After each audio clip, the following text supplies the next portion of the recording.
This is Jeremiah. He's on fire. We've got a lot of work here scheduled. It's been busy this morning. We are ready to go. I'm going to give a quick review over beauty and where we've gone, and we're going to probably go up to 14. We were on 7, but I'm going to probably hammer home 14, okay? Uh, we might change 8 through 14, but 1 through 7 is in stone. So, and we're going to go through 1 through 7, then we're going to go through 14, and we're going to go through, of course, Revelations chapter 2 and 3, where we will establish the second half of 14. We will divide as God divided the waters. Let's get going. It's a wonderful time to go ahead and just take time to get into Father's Word here and to rejoice in the wonderful teachings of the Master here. He is the living Word, and he obviously authorizes it, exousia, in the Greek. So let's get going. We have logos, and we have Rama, and all these words that excuse me, refer to the Word. Some of it is general, some of it's personal. I was going to go through my power with you. I'm going to let that go for now, which is there are different kinds of power. There's authorized power. There's electricity as power. There's receiving and holding power. There's receiving power and utilizing power. As a choo-choo train, there's power in terms of demonstrating power. There's bad power. Energies. Negative energies. There's developing power. The different ways we look at power. I'm not going to get into that right now, but it is part of the future here. Should the Lord tarry and the rapture doesn't happen soon, I will give you a lesson on power, and it will probably be a part of general doctrine. Remember, a lot of things that we study here are going to be general sound doctrine, and it will not have a category. I have a lot of categories here so that you can get your head organized. When you go through a subject, we know where we are. For instance, I'm going to go through beauty for a while, then we're going to get into probably a couple of other items, okay? And remember, we'll generally find a subject, we'll find a topic, and we'll identify the topic. We won't always identify topics and numbers. However, as this ministry develops, I want to start referencing them a lot so that when we're reading the Bible and so forth, you can start using your own head, more or less, of course, with Father's force of intellect, the Spirit of truth, which is a powerful force in you and gives you information supernaturally. That's called the Ghost that's holy, and the Comforter, the Paracletus, and of course the Pedagogus, and all these words that refer to someone right next to you who can teach you, share things with you, guide you, and so forth. Okay? Which means we have two elements. We have the Word of God, and then there's the Spirit of God that stands alongside of you like a person, a ghost person that's going to help you with the Scriptures. Okay?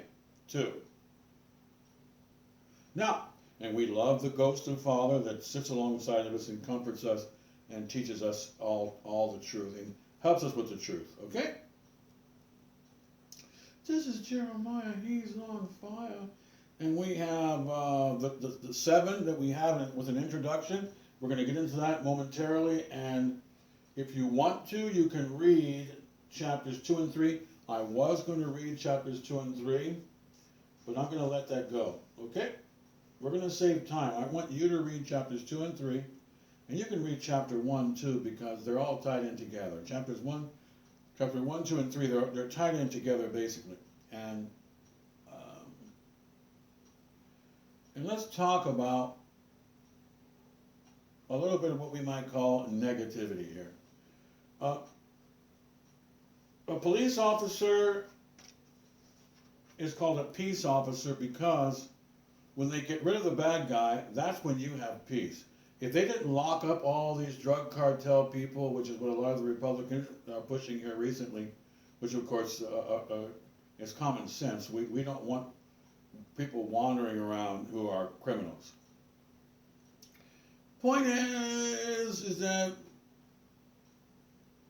you're not going to have peace until somebody fixes the social situation. The only reason that Americans have had a lot of peace is because the people who are violent and so forth, they've been locked up.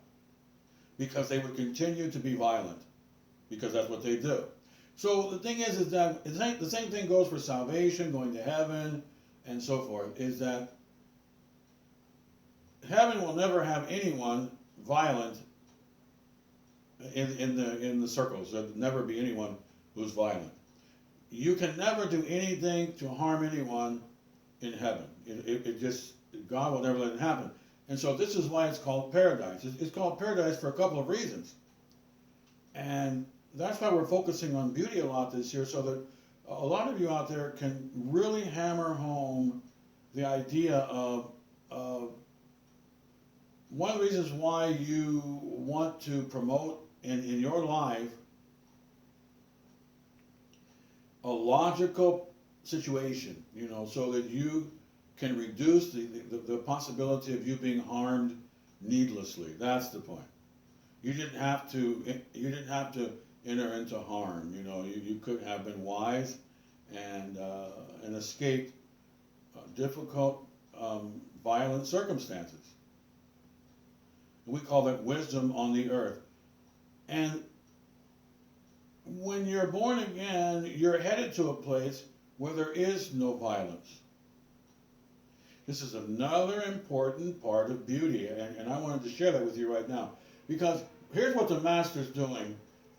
He's cleaning house, and at the end of 66.1 in your King James Red Letter Edition Bible, which I hope you have, if you don't, make do with what you have. But 66.1 in your Bible is the Master is a jail warden.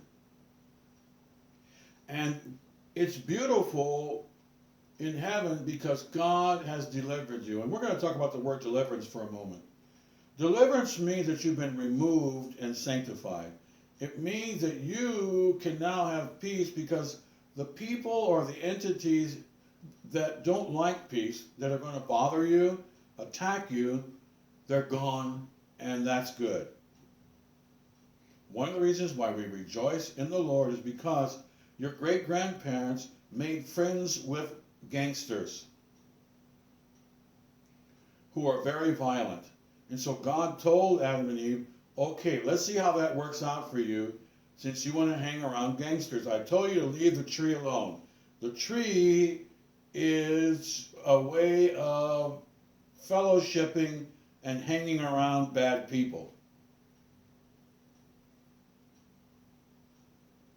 So the Lord comes, the judge and the Lord come to the lost children 4,000 years later, and he makes a way. I am the way. He makes a way for the children of Adam. That's what we all are. We're the Adams family. And he is giving us an opportunity to find deliverance. And he's very powerful because he allowed a very powerful entity to take over you and control you through your grandparents. To throw you on a roller coaster, to do just about anything he wants to do. And that's based upon Adam and Eve showing God their rear end. And there's a price tag to pay for showing God your rear end. It's just not a good idea. If I told my parents, basically, I don't think I ever did it, but I started. Well, let's put it this way: if you show your parents your rear end and you expect nothing bad to happen, that's called dum-dum. Because your parents have to punish you for your wrong deed. That's the point.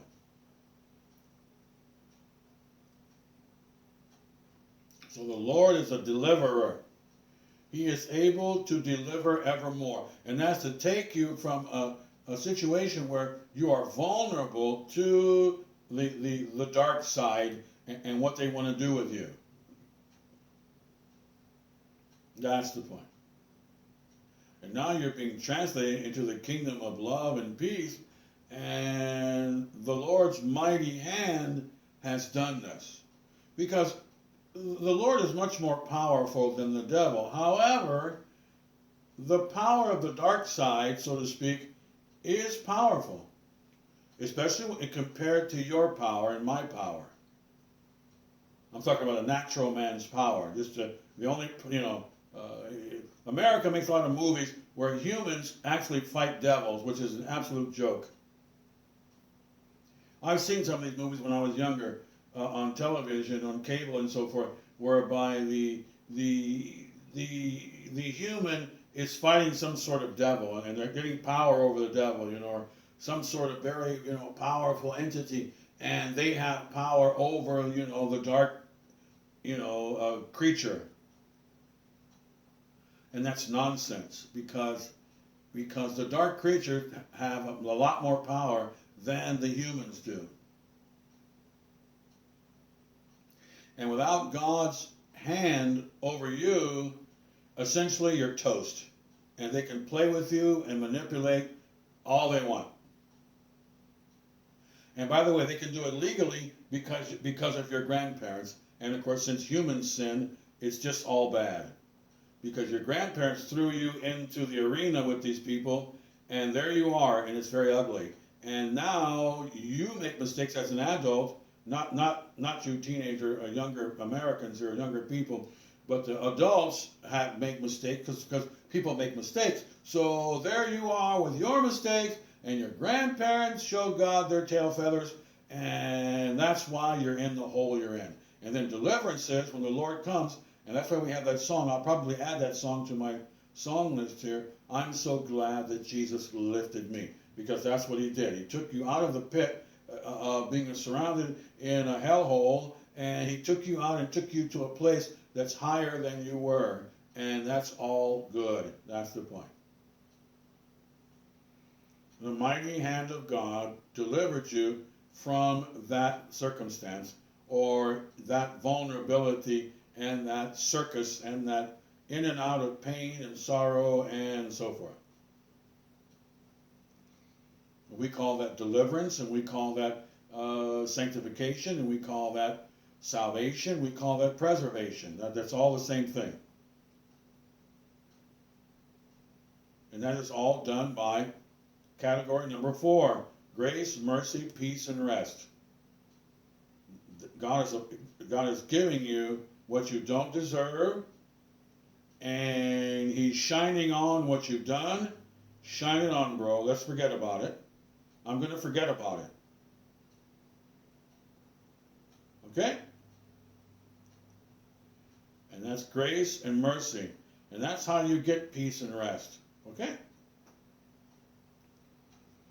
Because God has to deliver you. Now, when we get into beauty, that's one aspect of beauty, because Revelation chapter 1, it shows you our lovable Jesus Christ, who is being a supervisor in a jail or a prison.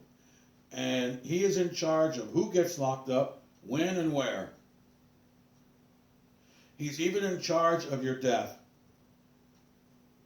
That's what he says right there in chapter 1. I hold the keys of death and hell. So, and the first thing that we want to mention is that the people who go down are people who are not nice people in general. That's why they're going down. And that's where they belong. We don't need them wandering around.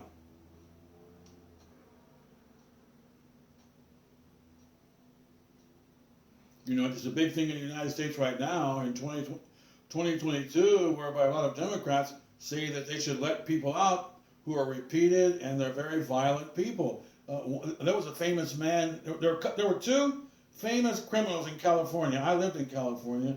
There were two famous criminals in California. Both of them told the authorities, don't let me out of jail because I always think about doing bad things. And they had repeated arrests. They should have been locked up permanently. We're not saying that all Democrats are Republican. I'm just saying that it's very popular right now for Democrats to say, let them out. And of course, all it does is wreak havoc, especially on women and the world, when they should have been locked up. And those two people, I'm not going to mention who they are, but both of those people were men, and both of them said, don't let me out. And both of them ended up murdering and so forth. So we're talking a little bit of negativity right now. This is a beauty lesson, but I wanted to point out to you that beauty comes in different ways.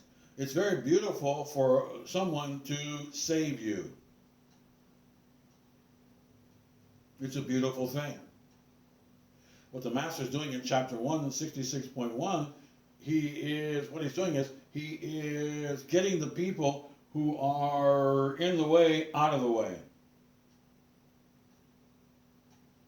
He is the ultimate peace officer. Because he's going to create a city called Jerusalem, and the name of the city means peace. So, and peace is a word that means, it means to stop all hassles and oppositions to a reasonable individual. That's what the word peace means. It also means Selene, I forgot how to pronounce the word, Selene or Selene in the Greek, and that word means to have harmony. That means you're going to hang around people who think the way you think. And everybody in heaven has to think kindness, otherwise you don't get in there. So we're going to have harmony in heaven because everybody there thinks in the terms of being kind, and that's the point. I'm giving you an overview. I just went over this, a couple of these chapters, and they're available on some of my channels right now. But I'm going to go through this again and put it on this channel because I do have some prophecy waiting for you on this channel, but it has to be for all ages here. Now let's talk about beauty for a minute, and we're going to expand beauty, and we're going to start hammering home some beauty items. I'm not going to read chapters 2 and 3 for you. I want you to read those chapters because I'm not going to take time for that right now. I will do that later, but not now. I was going to read the chapters, but I decided not to. Reading chapters and so forth gets a little bit away from hammering home specific information. But I do both, but not today. I was, but I changed my mind. I'm going to hammer home 1 through 14, and that's going to be less time consuming.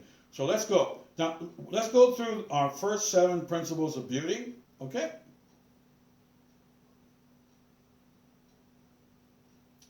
We're going to go, over our first 7 items. And now we have an introduction, which makes it 8. Then we're going to add 7 more, and then I'm going to, I haven't decided I'm going to do it right now, but I'm going to probably go over the playlist and read through some scriptures, okay? As we begin to start identifying all 52 and even more categories, okay? So that as we read, you can start really organizing your sound doctrine in your head and, in your mind. I have mine organized to a very satisfactory level. And I'm looking to even hammer it home even more.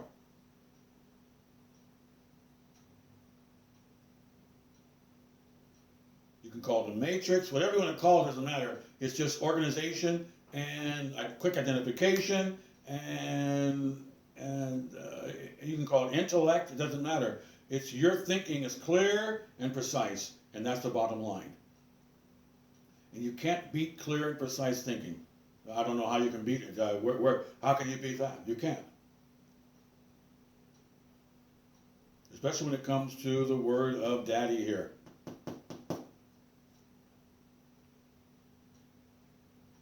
I mean, sometimes I think that I need to even be more organized, but I don't. That's a wrong notion. There's nothing wrong with the structure I have now, and and taking it easy on that.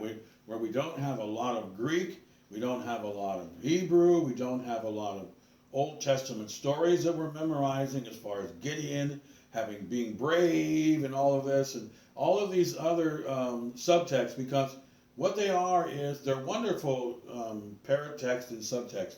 However, we don't necessarily need them at this time. Next year, I will start getting into more paratext, subtext, Old Testament stuff. And of course, more Greek and Hebrew and so forth as we begin to expand. Now, obviously, Gideon has a lot to do with courage. Joshua has a lot to do with courage, being commanded and commands and taking over for Moses and the promised land and all of that. There's a lot to teach there. However, we're not going to really infuse that right now. And for those of you who have been following, I have a few people who have been following along, and I know that you're going to really enjoy making a good foundation as a musician. As a musician, I don't get into a lot of deep chords, even at this time in my life. I just don't have an ear for advanced music. I don't have an ear for Mozart harmonies, Strauss harmonies, and I don't have an ear for Brahms dissonance. I don't have an ear for it. And now I have a little bit of an ear, but not much of an ear. As a matter of fact, I'm curious to see how well I have improved listening to Mozart's harmonies, say in one of his operas, okay? Because my ear has improved in my later age. And when I listen to Mozart's, I don't know, the Titan Symphony or Figaro or something, the Marriage of Figaro or whatever, I want to hear, am I hearing more, comprehending more? But what I'm saying is that basic music is what I am, and I do delve into a little bit of technical, more advanced stuff, but I don't live in advanced stuff is my point. I don't have a John Coltrane, Miles Davis, Mozart brain for music at all. Now, I do listen to a little bit of it, and I understand some of the advanced things. You get my point? As a musician, but I don't have that devotion to hearing all of the intricate artwork in music. Like looking at a Shishkin painting or Mondstadt or Rembrandt or somebody and understanding how they mix paints and all of that. And that stuff can probably get very deep. When I'm just a basic painter, not just in painting, but in music. And as time goes on, should the Lord tarry, I'm going to start getting into a little bit more Mozart harmonies, left and right string arrangements, orchestration, understanding, and all of that. But right now, I'm just Joe, player who just enjoys playing and playing a lot of common stuff. I do see myself advancing. The same thing goes for Bible study. What we're doing here, for those of you who are following along, I have a few people who I know are following along, and I know them, and some old friends of mine and so forth. And we're here to really make a good foundation. And then next year, we're going to expand, okay? I look forward to expanding with some more Hebrew and hammering home more Greek terminology and more comparisons and stuff like that. Like comparing number 1 to number 3, which is, what is agape? Why is it so valuable? Why is the personality of Jesus Christ so cool, so significant, and so, so nice to come home to. And that's number one. Number three is obeying the royal laws, which start all Christianity, which is to love the Lord with all you have. How does that mix with number one? See, and both of them are about love and the prioritization of love and why love does everything correct. It believes correctly, it walks correctly, it can't do anything wrong, and it will obey all commandments to be faithful, to be reliable, to be a good servant, and all of that. It all ties in together, and when you start getting into deep Bible study, you have the ability to do that, but you do it in a very organized fashion. I'll help you with that as we start getting it a little more advanced for those of you who are ready. Now, let's go to beauty. Now, beauty is the theme of this year, and the introduction to beauty is where we always start. And the introduction to beauty is power is assigned and it's breathed in you. The word emphusa in Greek. You have been breathed, the Shekinah glory of God, the presence of God has been breathed in you and on you so that you have the ability to live. John says his light was the light of men. The reason why humans are alive is because God has ordained you to own a soul for a while in a body. And he has ordained that you exist and interact with your world. And that's Jesse, the Hebrew word. It means the Lord lives, and that's why you live. Because he gave you a similar form and function that he has. Then we have Seth, which is appointed time, and put those two words together, and we have appointed time for you to live, and it's Father's pleasure for you to live. Otherwise you wouldn't be alive. That's Abigail in Hebrew, right? So, and which means you are every day you wake up, you have a light, and that light is your electricity. It's like the Hebrew word zerlinda, which means a beautiful dawn. Everything has to have an explosion of energy to exist, to talk, to laugh, to jump.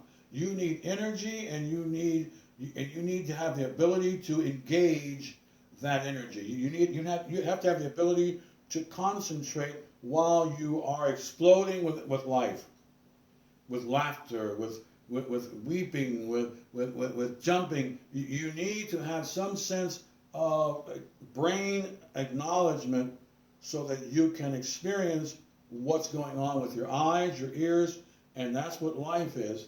And that is the first item in beauty.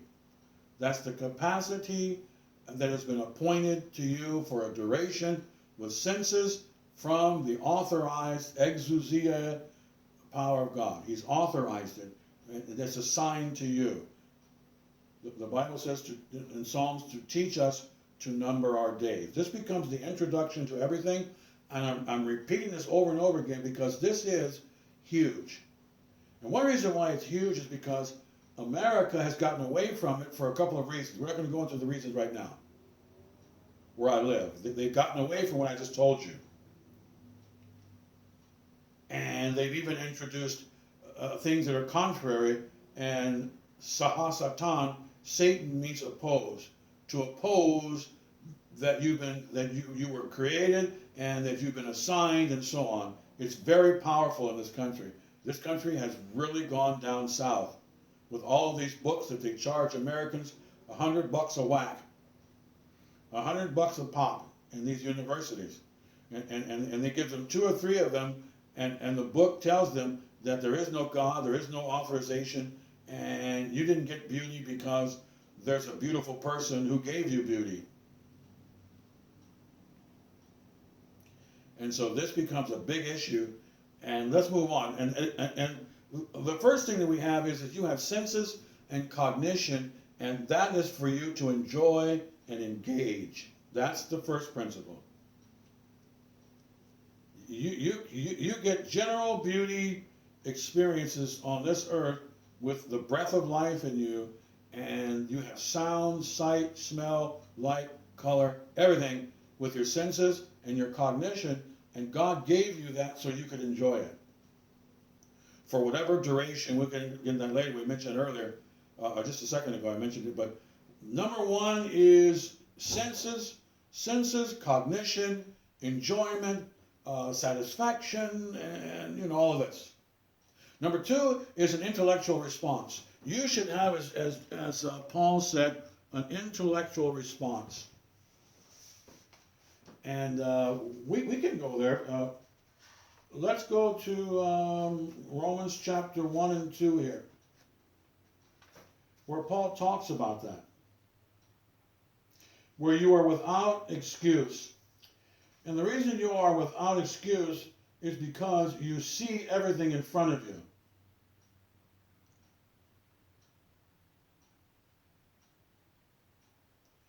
And there are a lot of perverse disputings, and he says it here again. He tells Timothy that, then he says twisted conversation again in verse 25.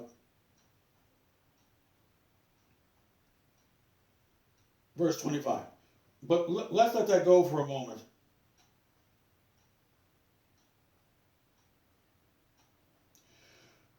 Romans chapter 1, verse 21.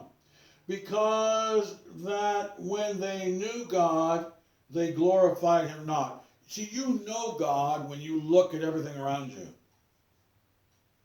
Because you're seeing his handiwork.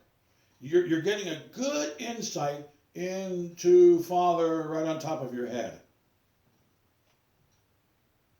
We'll be right back as we get back into this. We're going to talk about this and look at Romans chapter 1, which is one of the best places for us to go to really bring home point number 2 here for beauty, okay? Because we're going to talk about beauty here. We're going to focus on it. Maranatha, shalom.